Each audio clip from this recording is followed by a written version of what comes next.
What's up, champions? Welcome back to Grand Gad और आपका geography board exam है कल और मैं आपके लिए लेके आ गया हूँ सम लास्ट मिनट टिप्स जिनको यूज करके आपके नंबर एकदम ऊपर चले जाएंगे. Okay, for my first tip I want to tell you कि जो यूनिट 3 है of the fundamentals of human geography book वो सबसे ज़्यादा इंपॉर्टेंट है. सो आई वुड से आप उसको अभी पढ़ लीजिए अगर आपने नहीं पढ़ा है फॉर सम रीज़न, और आप इसे रिवीजन में प्रायोरिटी दीजिए. ये टोटल 19 मार्क्स की आ रही है और इसमें 4 चैप्टर्स हैं: primary activity, secondary, tertiary, quaternary, transport, communication and trade. ये चैप्टर्स बहुत ज़्यादा इंपॉर्टेंट हैं. इट इज़ वेरी लाइकली कि इनमें से आपको लॉन्ग क्वेश्चंस दिखें. So I would heavily recommend any serious student कि आप प्लीज़ भी इन चीज़ों को स्किप मत करिए. Take them very seriously, revise them first. बाकी चीज़ें आप बाद में रिवाइज करो. Start your very very strong revision with this particular unit. Tip number 2, I would recommend कि आप दिमाग में आप शुरू करो एक्टिव रिकॉल. एक्टिव रिकॉल का क्या मतलब होता है? इंस्टेड ऑफ री रीडिंग दी एनसीईआरटी, जिससे ज़्यादा कुछ होगा नहीं, आप एक बार री रीडिंग मार के just close the chapter and try to close your eyes and remember all the information that you learned over the year. इससे क्या होगा कि आपके दिमाग में थोड़े लिंकेजेस बनेंगे, एग्जाम में आपको बेटर हेल्प होगी. बिकॉज एग्जाम में क्या होता है, बुक तो नहीं होती, आपकी आंखें बंद ही होती है when you are trying to remember, या फिर मेटाफोरिकली बंद होती हैं. You get the point. आपके सामने कोई स्टिमुलस नहीं होता, बस एग्जाम में कोई क्वेश्चन आ जाता है तभी आपको चीज़ें याद आती हैं.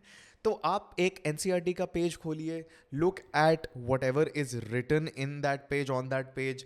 कोई सब टॉपिक हो सकता है, कोई टाइटल हो सकता है. Then close your eyes and try to remember everything you have learned. Number 3, अगर आपको कुछ करंट अफेयर्स याद हैं, कुछ करंट इवेंट्स याद हैं जो आपके कोई भी जियोग्राफी टॉपिक से रिलेटेड हैं, तो आप उसको अपने आंसर्स में डाल सकते हो.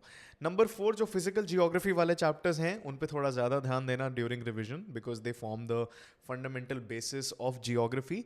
नंबर 5, अगर आपके पैराग्राफ बेस्ड क्वेश्चंस आपको दिखते हैं और आप उसमें स्ट्रगल करते हो, put some examples in them. ठीक है, include multiple points, and this is something that I would recommend for your whole paper. Multiple points wherever you can. अगर एक पर्टिकुलर आंसर में सिर्फ 5 पॉइंट्स की जरूरत है, आप 7 लिख के आ जाओ, कुछ होगा नहीं. Obviously don't write 8, 9, 10 because then आपका पेपर छूट सकता है, but write a little more than what is required if you are unsure of your answer. Mind maps, flow charts आप बना सकते हो अपने आंसर्स में अगर आपके पास टाइम है. उससे बेसिकली थोड़ी आपकी प्रेजेंटेशन बेटर हो जाएगी, but this is not something that is 100% required.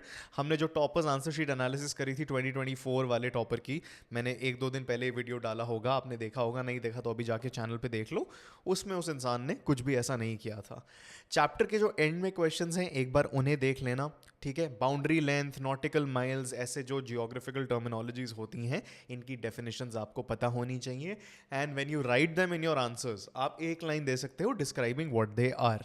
जो एनसीईआरटी में ग्लॉसरी दे रखी है 1 मार्कर्स के लिए, सीयूईटी के लिए भी वो इंपॉर्टेंट होती है, उसको एक बार रीड करके चले जाना. ठीक है, आप कोई चैट जीपीटी नहीं हो, आप आर्टिफिशियल इंटेलिजेंस नहीं हो. There is no way that you will be able to recall everything in the book. Specifically जो सर्टन टर्मिनोलॉजीज हैं, कई डेट्स हैं, कई नेम्स हैं, you can't remember everything, you can't remember every location on a map. But जो भी आपने maps बना रखे हैं अपनी प्रैक्टिस के लिए, उन्हें एक बार देख लेना. Carefully read and understanding the philosophies behind every case study given in the chapter. मैंने आपको इंपॉर्टेंट टॉपिक्स वाली वीडियो में बताया था कि ये केस स्टडी इंपॉर्टेंट है, रालेगन सीधी वाली, फिर हमने धारावी वाली केस स्टडी की बात करी थी. इनके पीछे आपको ये भी क्वेश्चन करना है पढ़ते हुए, रिवाइज करते हुए, कि ये केस स्टडी हमें दी क्यों गई है. Once you are able to understand the back end of case studies, you will be able to solve the front end of the questions that are given to you. लंबे लंबे answers में please introduction लिखिए. सो अगर आपको रैलेगन city के बारे में आ रहा है तो describe what relevancy is, then write your body, जिसमें सारे मेन पॉइंट्स आएंगे, main points. And conclusion basically होती है summarization of whatever you have written. Remember कि geography is the most scientific, yes, the most scientific part of humanities. तो इसमें अगर आपको स्ट्रगल होता है, it's fine. Most of you are not planning to take geography honours anyway, so don't worry about it. काफ़ी science students के पास भी जियोग्राफी है, उनको मैं कहूँगा आपके लिए भी ये सेम चीज़ अप्लाई कर दी. अगर आपको जियोग्राफी इतनी अच्छी नहीं लगती, एक ही दिन है आपके पास, give it your all. This is your final opportunity to score great marks in geography.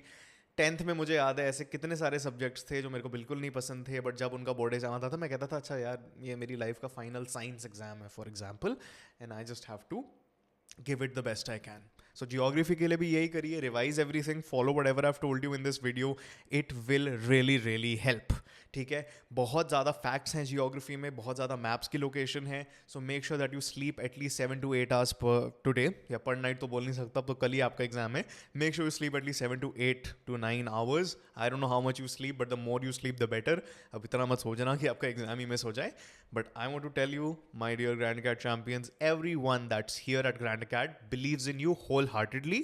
And we are 100% sure that you, my dear champion, are going to score amazing marks. अभी कभी ग्रैंड कैट को subscribe कर दो बाकी सारे humanities commerce के subjects के लिए, और इंग्लिश के लिए. इंग्लिश के तो हम माहिर हैं, वो एग्ज़ाम आपका आने वाला है, तो अभी कभी सब्सक्राइब कर दीजिए. बहुत ही ज़्यादा आपको हेल्प होने वाली है. And we've also launch the grand humanities course, वो आपको बोर्ड्स और CVT में बहुत हेल्प करेगा. तो check the link in the description and pin comment for that. And all right, till next time, keep winning, you champions. You will do very well.